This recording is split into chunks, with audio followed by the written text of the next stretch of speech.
नमस्कार, मी मंदाकिनी सपकाळ. कबीरायांमध्ये आपलं स्वागत. आपली भाषा म्हणजेच आपली वाणी. आपण काय बोलतो यावरून आपले चरित्र, आपली बुद्धिमत्ता ठरत असते. आज जर समाजामध्ये आपण पाहिलं तर समाजातली कित्येक लहान मुलं अपशब्द, शिव्यांचा वापर करतात. या अपशब्दांचा, शिव्यांचा वापर केल्यामुळं काय तोटे होतात हे सांगताना कबीर म्हणतात, गारी ही से उपजे कलह कष्ट और मीच, हारी चले सो साधू है, लागी चले सो नीच. मराठी दोहा. अपशब्दांनी येते भांडण, संकट, वेदना.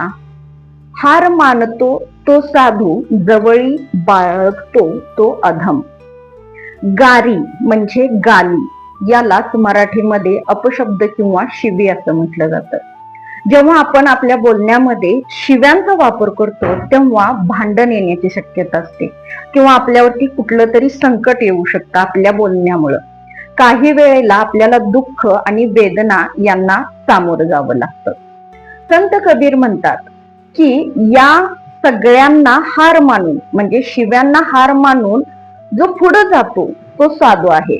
आज जर विचार केला तर काही वेळेला शिवी दिल्यानंतर समोरच्या माणसाला पण राग येतो, मग तो सुद्धा प्रतिशब्द म्हणून समोरच्या व्यक्तीला शिवी देतो.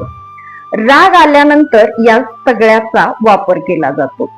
पण आपण नेहमी हे लक्षात ठेवले पाहिजे की ज्याला शिवी दिलेली आहे तो वाईट नाही, तर ज्याच्या मुखातून ते अपशब्द बाहेर आलेले आहे ती व्यक्ती वाईट आहे. म्हणून कबीरांच्या मते या शिवीपासून जो लांब जातो, हार मानतो, तो साधू आहे. आणि या शिव्यांना, अपशब्दांना जो आपल्या जवळ ठेवतो, त्याचा वापर करतो, तो अधम आहे, म्हणजे नीच आहे. म्हणून आपल्याला जर कधी राग आला तर संत कबीरांचा हा दोहा निश्चितच आठवावा.